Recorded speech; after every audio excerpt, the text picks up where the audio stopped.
The escape pod's emergency beacon had been screaming into a silent, uncaring sky for 6 days, before Staff Sergeant Elias Chen finally stopped listening to it, not because he'd lost hope of rescue, but because he'd finally accepted, with the specific, exhausted clarity that came after a week of watching a dead world's twin moons rise and set, with no answer ever coming, that nobody was going to hear it. The convoy his pod had launched from was gone. He'd watched the Meridian's Grace break apart under Voss Reclamation Syndicate fire from 400 kilometers out.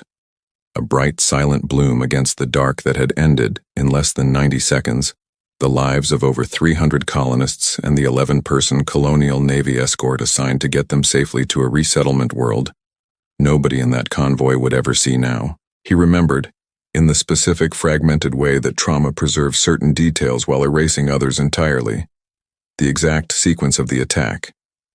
3 Syndicate raiding vessels dropping out of a sensor-dead pocket. The convoy's own escort had flagged as a minor risk not worth the fuel to route around. The Meridian's Grace's modest defensive weapons returning fire for a desperate, uneven 90 seconds before the raiders' concentrated assault overwhelmed her shields entirely and his own emergency pod launching on automated protocol, in the last seconds before the convoy's central hull finally gave way. He had not chosen to survive. The pod's own systems had made that choice for him, ejecting him into the dark while 300 people he'd spent 6 weeks getting to know during the long transit. A retired teacher named Halden, who talked for hours about the garden she planned to build on the resettlement world. A young family with 2 children who'd asked Chen more than once to tell them stories about the stars they were traveling through, died without him, in a convoy he had been specifically assigned to help protect.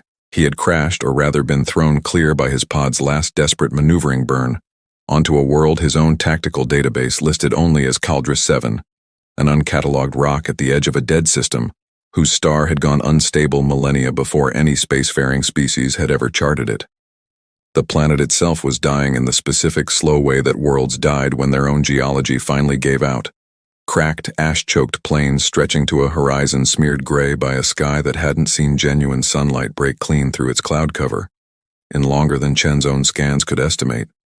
Rivers of something that might once have been water, now running black and sluggish through canyons carved by forces that had stopped shaping this world a very long time ago. It was on the 9th day, while scavenging what remained of his pod's emergency rations and running long, increasingly desperate scans for anything resembling shelter better than the pod's cracked hull, that Chen's sensor suite picked up a mass reading so large his first assumption was instrument failure. He climbed the ridge overlooking the reading source, expecting a mountain, a mineral deposit, some geological anomaly his exhausted, dehydrated brain would eventually explain away as nothing. The climb itself took the better part of 2 hours, his suit's diminishing power reserves forcing him to move at a cautious, deliberate pace across terrain that shifted and crumbled beneath his boots in ways that suggested the ground itself was still, in some slow geological sense, actively dying.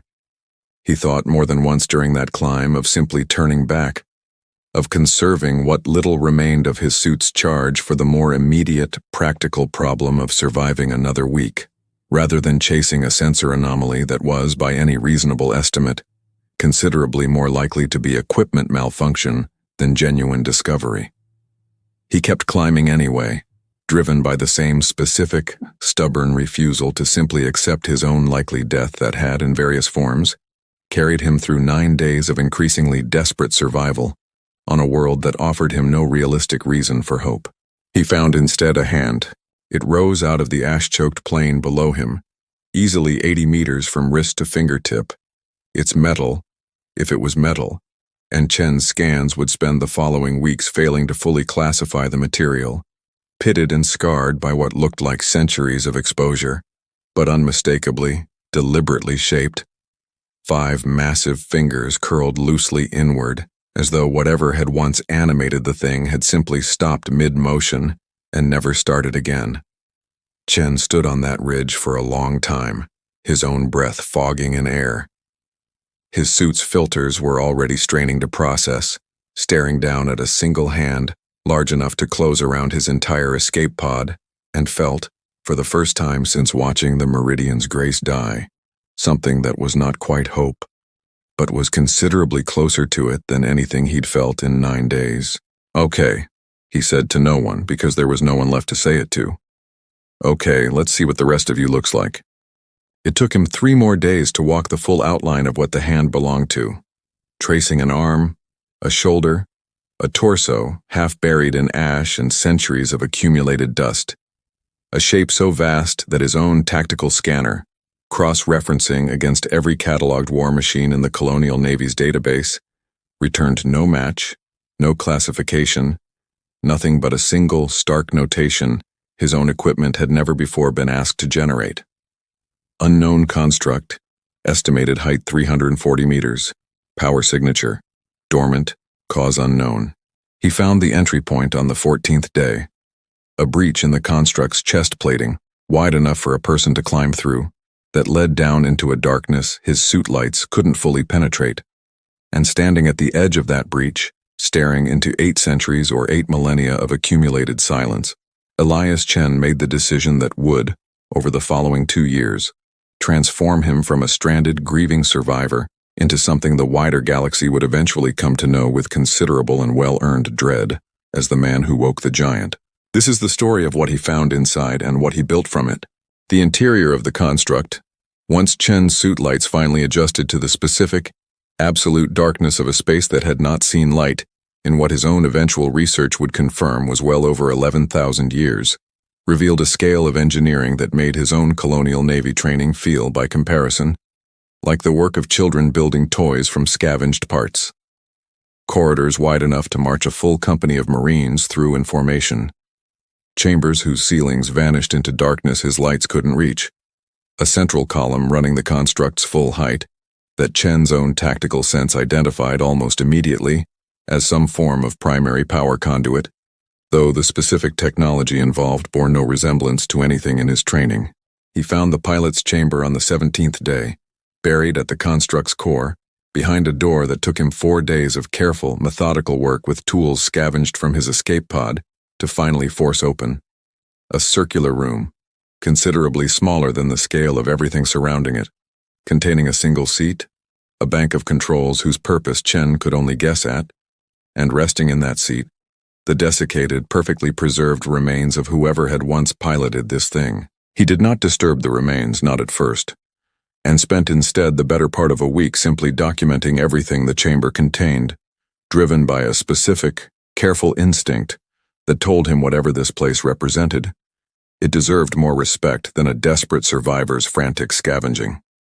It was only when his own dwindling supplies forced a harder calculation that survival on Caldrus 7 without shelter, considerably more substantial than his cracked escape pod, was not a realistic long-term prospect, that Chen returned to the pilot's chamber with a different purpose entirely.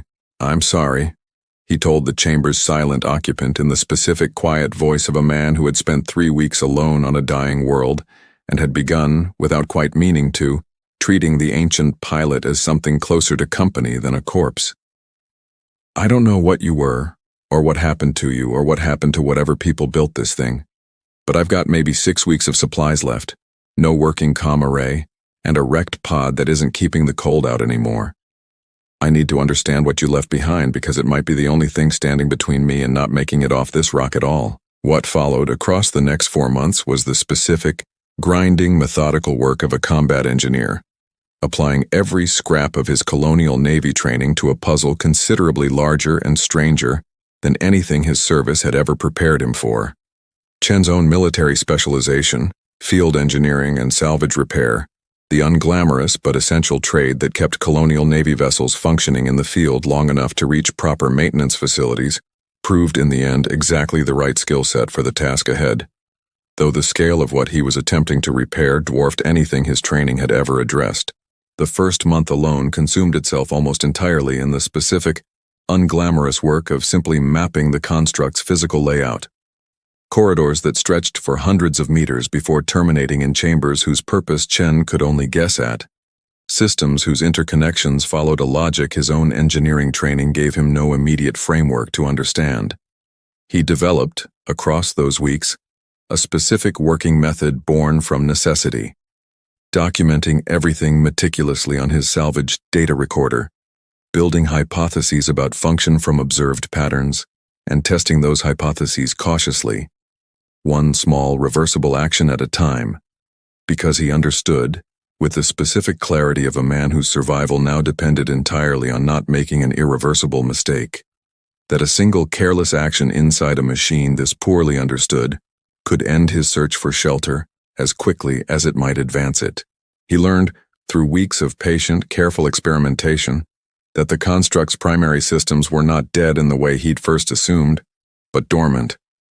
A distinction that mattered enormously once he understood it, because dormant systems, unlike dead ones, could theoretically be woken rather than rebuilt from nothing.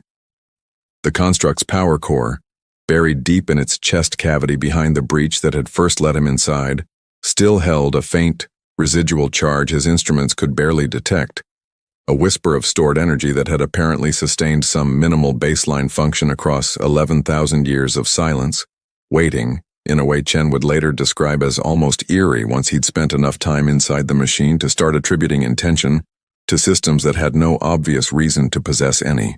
"It's not dead," he reported in the increasingly detailed logs he'd begun keeping on a salvaged data recorder, less because he expected anyone to ever hear them, and more because the discipline of narrating his own progress had become, over 4 isolated months, one of the few things keeping him tethered to something resembling sanity. "It's sleeping. Whatever built this thing, built it to last, built it to wait, and I don't yet understand what it was built to wait for, but I intend to find out because I think waking it up might be the only realistic path off this planet I'm ever going to get." The interior of the construct, once Chen's suit lights finally adjusted to the specific, absolute darkness of a space that had not seen light, in what his own eventual research would confirm was well over 11,000 years, revealed a scale of engineering that made his own colonial Navy training feel, by comparison, like the work of children building toys from scavenged parts. Corridors wide enough to march a full company of Marines through in formation. Chambers whose ceilings vanished into darkness his lights couldn't reach. A central column running the construct's full height, that Chen's own tactical sense identified almost immediately as some form of primary power conduit, though the specific technology involved bore no resemblance to anything in his training. He found the pilot's chamber on the 17th day, buried at the construct's core, behind a door that took him 4 days of careful, methodical work with tools scavenged from his escape pod to finally force open.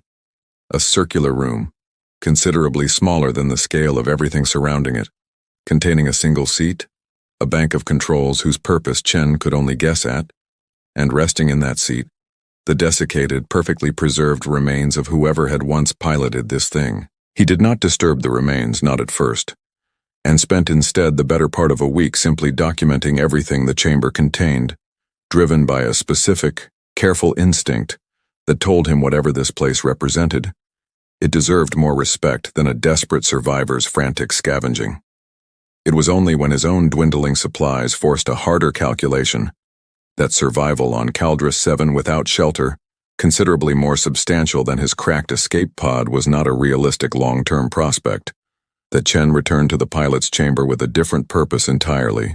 "I'm sorry," he told the chamber's silent occupant in the specific quiet voice of a man who had spent 3 weeks alone on a dying world and had begun, without quite meaning to, treating the ancient pilot as something closer to company than a corpse. "I don't know what you were, or what happened to you, or what happened to whatever people built this thing, but I've got maybe 6 weeks of supplies left, no working comm array, and a wrecked pod that isn't keeping the cold out anymore. I need to understand what you left behind because it might be the only thing standing between me and not making it off this rock at all." What followed across the next 4 months was the specific, grinding, methodical work of a combat engineer, applying every scrap of his colonial Navy training to a puzzle considerably larger and stranger than anything his service had ever prepared him for. Chen's own military specialization, field engineering and salvage repair, the unglamorous but essential trade that kept colonial Navy vessels functioning in the field long enough to reach proper maintenance facilities, proved in the end exactly the right skill set for the task ahead, though the scale of what he was attempting to repair dwarfed anything his training had ever addressed. The first month alone consumed itself almost entirely in the specific, unglamorous work of simply mapping the construct's physical layout. corridors that stretched for hundreds of meters before terminating in chambers whose purpose Chen could only guess at. Systems whose interconnections followed a logic his own engineering training gave him no immediate framework to understand. He developed, across those weeks, a specific working method born from necessity, documenting everything meticulously on his salvaged data recorder, building hypotheses about function from observed patterns, and testing those hypotheses cautiously, one small reversible action at a time, because he understood, with the specific clarity of a man whose survival now depended entirely on not making an irreversible mistake, that a single careless action inside a machine this poorly understood could end his search for shelter as quickly as it might advance it. He learned, through weeks of patient, careful experimentation, that the construct's primary systems were not dead in the way he'd first assumed, but dormant. A distinction that mattered enormously once he understood it, because dormant systems, unlike dead ones, could theoretically be woken rather than rebuilt from nothing.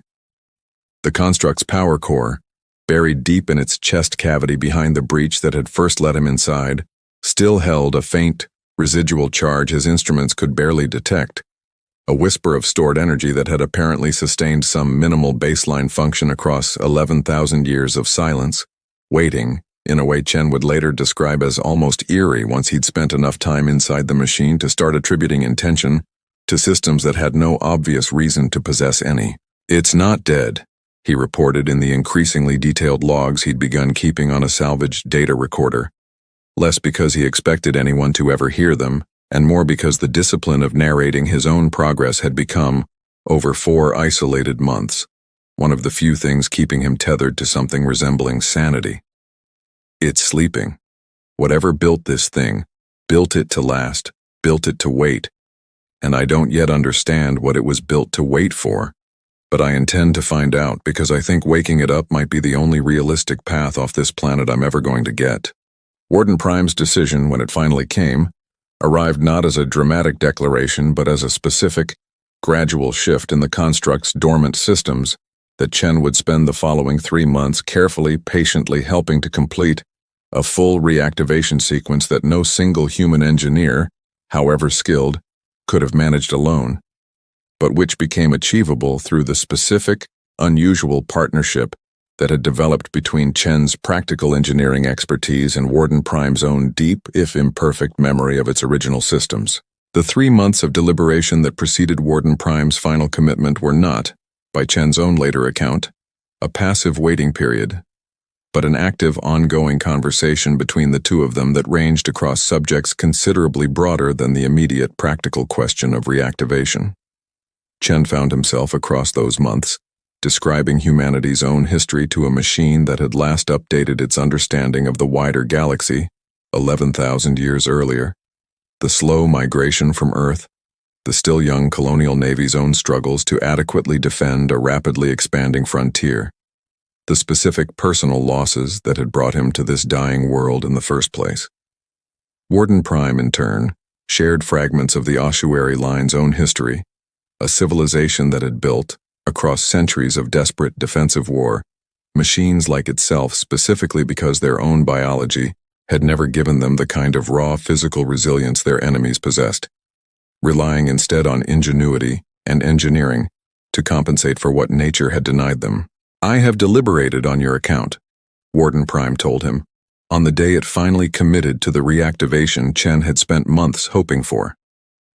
"I do not fully trust a single account from a single stranded survivor as sufficient justification for full reactivation, but I have also concluded that 11,000 years of solitary vigil has produced nothing except the slow decay of a purpose I was built to serve. If the ossuary line is truly extinct, and if a genuine threat to sentient life persists in this galaxy regardless of who that life belongs to, then my continued dormancy serves no one. I will reactivate. I ask in return only this: that you understand what you are asking to partner with. I was not built for rescue, or diplomacy, or the gentle correction of minor grievances. I was built to end existential threats, completely and without half measures, and I do not know if I remember After 11,000 years, how to want anything less absolute than that? Chen had considered that warning carefully in the weeks that followed, understanding with a specific weight he hadn't fully appreciated in his earlier eagerness for rescue, exactly what he might be about to unleash on a galaxy that had no idea it existed. "I hear you," he told Warden Prime in one of their many long conversations across the months of reactivation work.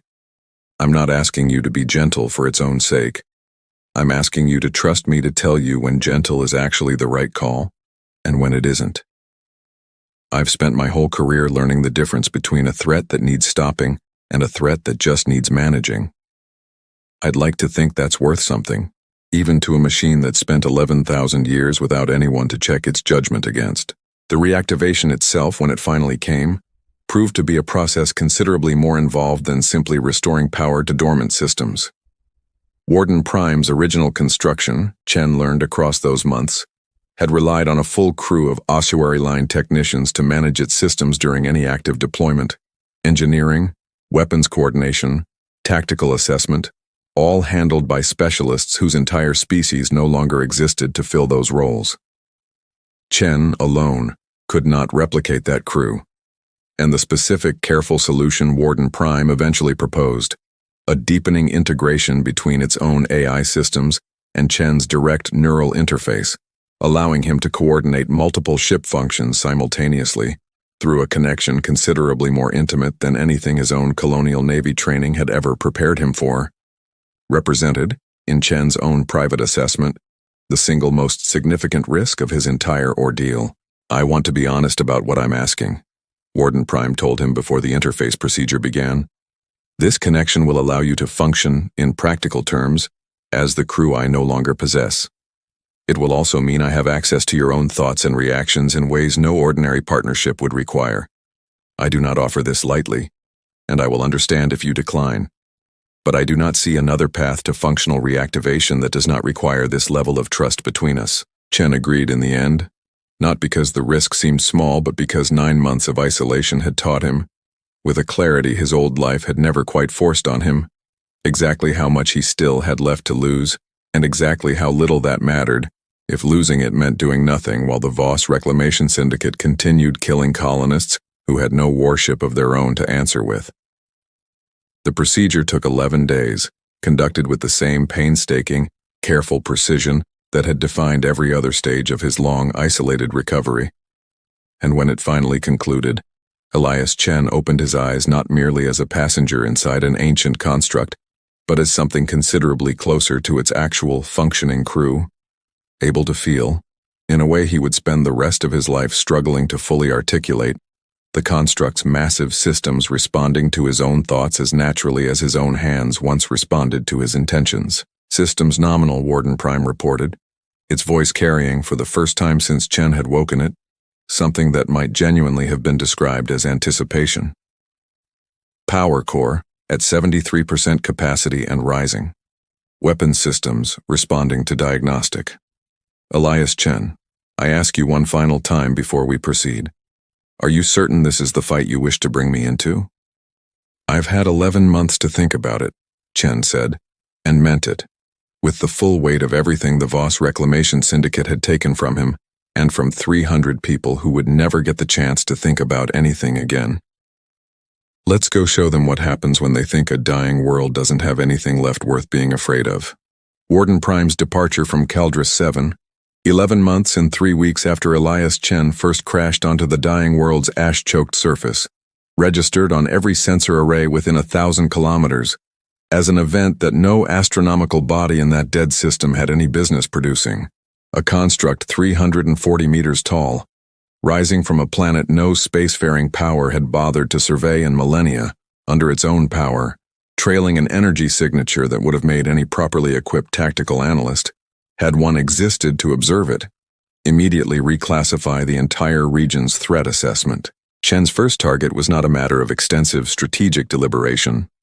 He had spent 11 months compiling, from fragments of intercepted communications his salvaged equipment could occasionally pull from passing traffic, a working picture of the Voss Reclamation Syndicate's operational patterns, a loose opportunistic confederation of raiders and salvagers operating from a network of hidden bases scattered across the same frontier region where the Meridian's grace had died, preying on undefended colonies and convoys with a specific, practiced impunity built on the reasonable assumption that the colonial navy's still limited frontier presence couldn't adequately patrol every vulnerable settlement in the region. The Syndicate's primary forward base, a converted asteroid facility called Hollow Reach that Chen's intercepted communications suggested served as the organization's main staging point for raids against the frontier's undefended colonies, became his first target specifically because he understood, with the specific clarity of a combat engineer who'd spent a career thinking about logistics and infrastructure rather than dramatic confrontation, that removing the base removed the Syndicate's actual operational capability considerably more effectively than pursuing individual raiding vessels one at a time ever could. "I want to be clear about the objective," Chen told Warden Prime, as the construct's sensors resolved Hollow Reach's position from 3 hours out. "We're not here to kill everyone on that station. We're here to end their capability to keep raiding undefended colonies.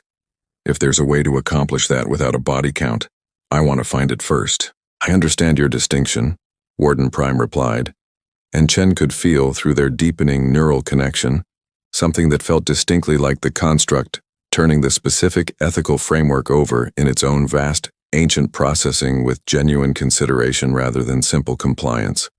"I was built for absolute solutions to existential threats. This is not, by any reasonable measure, an existential threat to your species as a whole.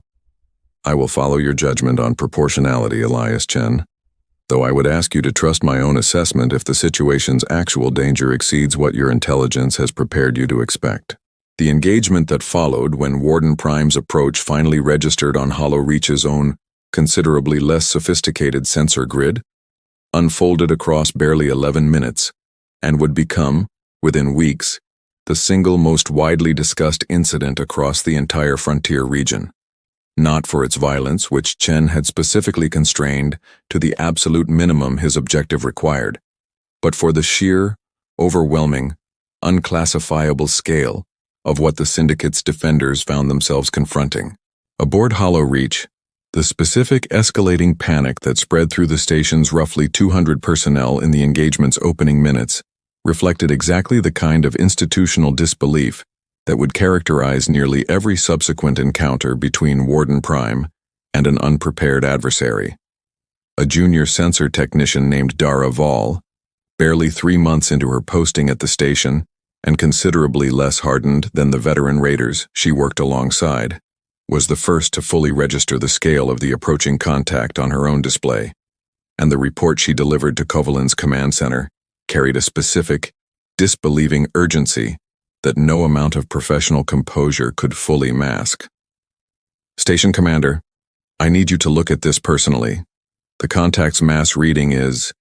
I've run this 3 times, sir, and I keep getting the same number. It's reading over 300 meters, and it's still climbing under what looks like its own power." Kovalin, who had built the Syndicate's forward operations across nearly a decade of careful, ruthless expansion, dismissed the reading initially as sensor error, a specific, costly assumption that would prove, within the engagement's first 90 seconds, to represent a catastrophic misjudgment of exactly what his station's weapons were now facing. Warden Prime's shields, technology that predated the Voss Reclamation Syndicate's entire existence by well over 10,000 years, absorbed the station's concentrated defensive fire, without registering so much as a fluctuation Chen's own instruments could detect, and the construct's response, precisely targeted, deliberately restrained strikes against the station's weapons emplacements and primary power distribution, rather than the total, indiscriminate destruction its full capability could easily have delivered, disabled Hollow Reach's entire defensive and operational capacity within 4 minutes, without a single fatality among the station's personnel. "Warden," Chen said, watching the station's defenses fall silent one by one through the construct's own vast sensor array. "Hold position. I want to talk to whoever's in charge before this goes any further." The channel he opened carried across Hollow Reach's own communication system into a station command center where Dresk Kovalin stood staring at a tactical display that no longer showed him anything resembling a fight he could win, and Chen's voice, filtered through Warden Prime's own translation and amplification systems, carried a specific, measured weight that made clear, without any need for further demonstration, exactly how thoroughly the balance of power in that engagement had already shifted. My name's Elias Chen. 11 months ago, your organization destroyed a convoy called the Meridian's Grace, killing over 300 civilian colonists and an 11-ship colonial navy escort that couldn't stop you. I'm not here today to return that violence in kind, though I want you to understand clearly that I could. I'm here to tell you that your operation ends today. Every raiding vessel currently deployed from this station will return and stand down. Every colonist your organization has taken captive will be released to the nearest colonial navy outpost within the week. And if I ever find evidence that the Voss Reclamation Syndicate has raided another undefended colony after this conversation, I promise you this will look like the gentle version of what comes next. News of Hollow Reach's fall traveled across the frontier with a speed that outpaced any conventional communication network, carried not through official channels, but through the specific, chaotic word-of-mouth panic of raiders, salvagers, and independent operators who had, until that single 11-minute engagement, considered the entire region their own effectively unpoliced territory. Within a month, 3 additional Voss Reclamation Syndicate facilities had been abandoned entirely by their own crews, evacuated not because Warden Prime had ever approached them directly, but because the specific, terrifying uncertainty of not knowing where the giant might strike next had proven, on its own, sufficient to unravel an organization that had built its entire operational model on the confident assumption that no meaningful resistance existed anywhere in its territory. Colonial Navy Frontier Command received its first confirmed report on the incident 9 days after Hollow Reach's fall, delivered by a syndicate defector seeking amnesty in exchange for intelligence, and the briefing that followed, delivered to a considerably skeptical assembly of frontier officers who had spent years fighting an underfunded, uphill campaign against exactly the kind of raiding operation Warden Prime had apparently dismantled in a single afternoon, produced a specific, disbelieving silence that mirrored, in its own smaller way, the reaction that would eventually spread across the wider galaxy following an entirely separate discovery involving humanity's own unexpectedly formidable history. Commodore Priya Vashti, commanding Frontier Command's still limited regional defense forces, reviewed the defector's account with the specific, careful skepticism of an officer who had learned, across a difficult career on the underdefended frontier, not to trust reports that sounded too good to be functionally true. You're telling me a single unidentified construct, 340 meters tall, disabled an entire syndicate forward base without a single fatality, and the pilot identified himself as a Colonial Navy Staff Sergeant we listed as killed in action 11 months ago. That's the account, Commodore, her intelligence officer confirmed. We've cross-referenced the name against our own records. Staff Sergeant Elias Chen, Field Engineering Specialist, assigned to convoy escort duty aboard the Meridian's Grace when it was destroyed, presumed dead along with the rest of the crew. If this account is accurate, he's not dead. He's apparently been operating an unidentified ancient war construct against syndicate targets across the frontier for the better part of a month. Vashti authorized a formal contact attempt within the hour, understanding with the specific instinct of an officer who had spent a career managing the frontier's chronic shortage of adequate defense resources, exactly what kind of asset, or, depending on how the encounter unfolded, exactly what kind of unprecedented threat she might be dealing with.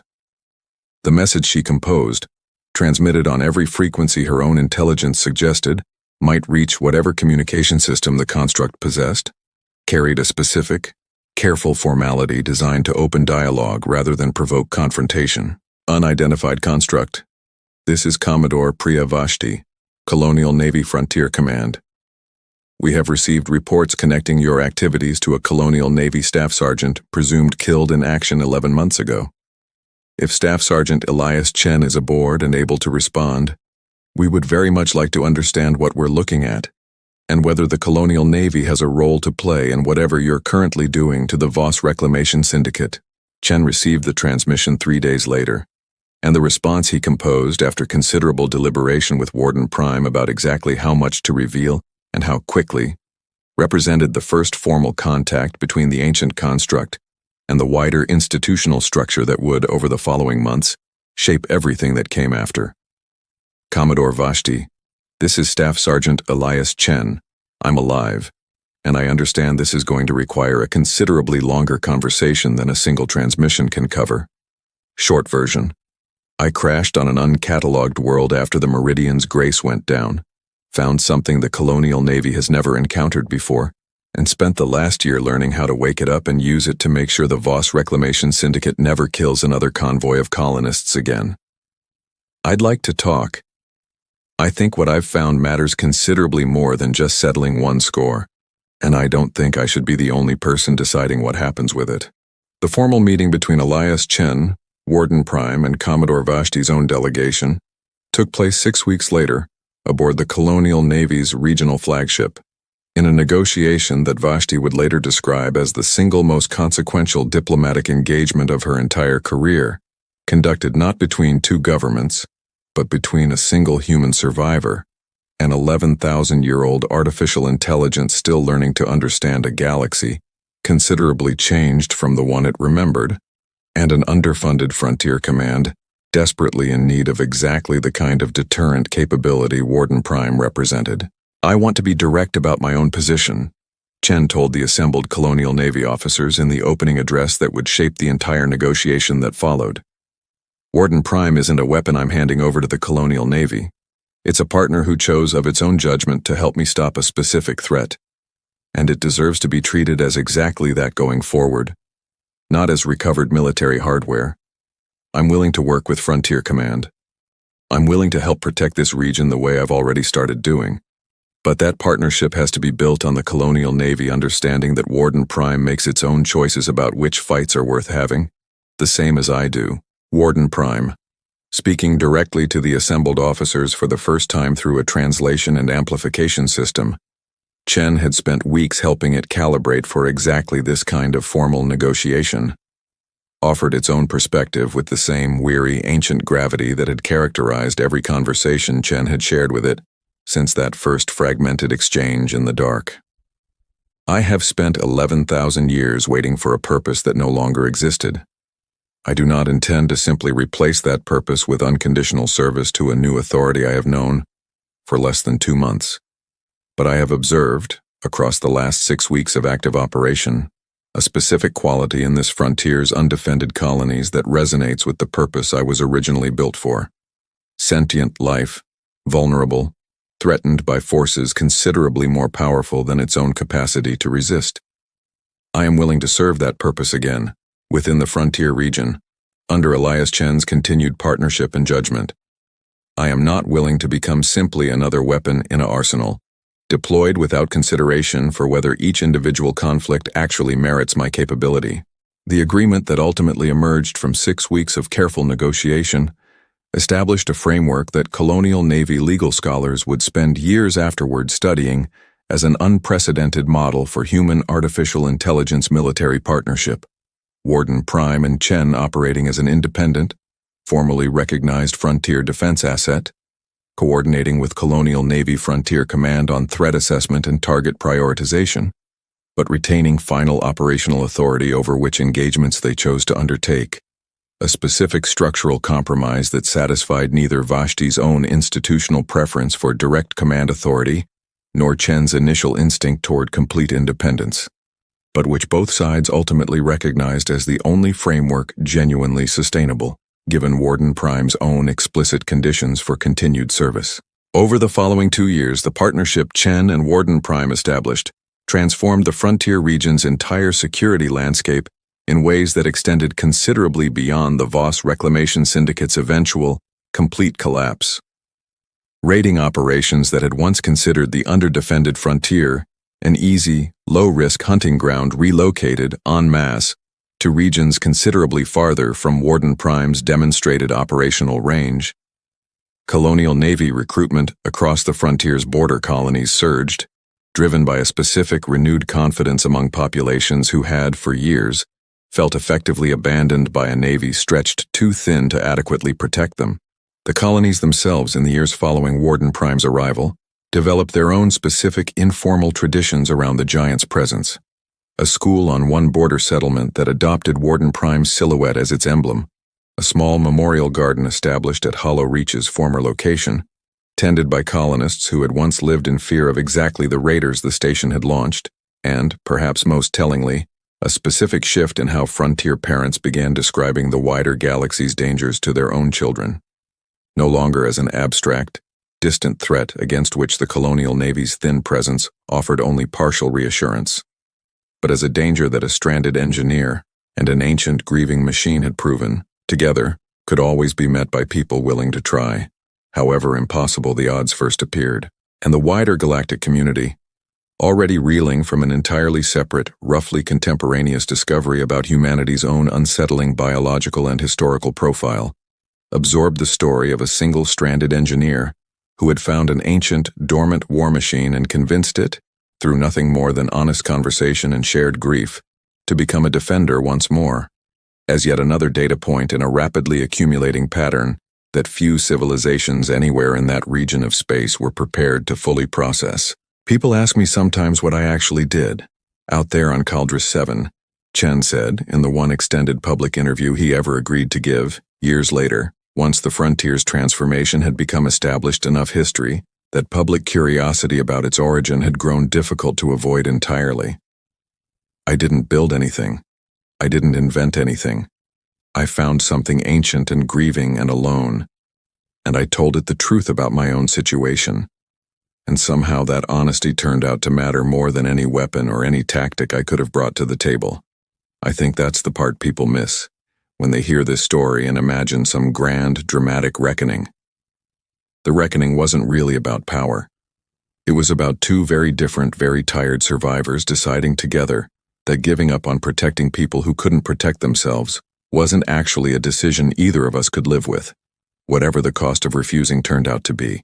Warden Prime remained, in the years following its formal reactivation and the establishment of its unprecedented partnership with Colonial Navy Frontier Command, the single most closely studied and least fully understood asset in the entire colonial military structure, an artificial intelligence considerably older than humanity's own recorded civilization, whose full capabilities and technological origins remained, even after years of careful, collaborative study, only partially catalogued, and whose continued service depended entirely on a relationship of trust that no formal military doctrine had ever previously needed to accommodate.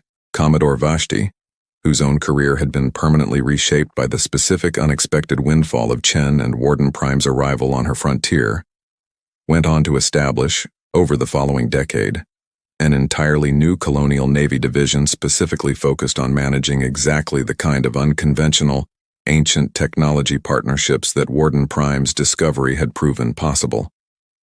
We spent generations assuming the only path to military strength was building it ourselves incrementally, generation by generation, she told a graduating class of Colonial Navy frontier officers years later.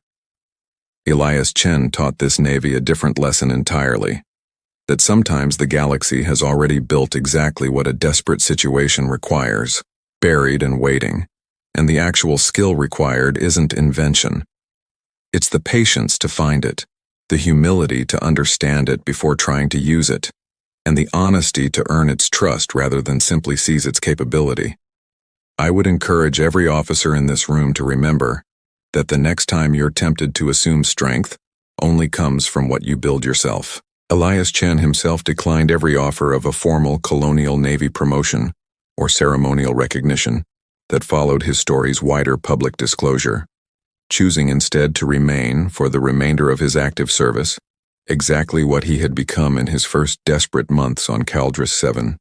Warden Prime's partner, first and foremost, and only secondarily, a Colonial Navy asset coordinating with a wider institutional structure that had, in the end, learned to work within the specific terms he and the ancient construct had established together. He returned, once, to Caldrus 7 itself, years after his initial crash, not for any operational purpose, but because Warden Prime had asked him to. A quiet, private visit to the pilot's chamber where the construct's original pilot still rested, undisturbed, exactly as Chen had first found them.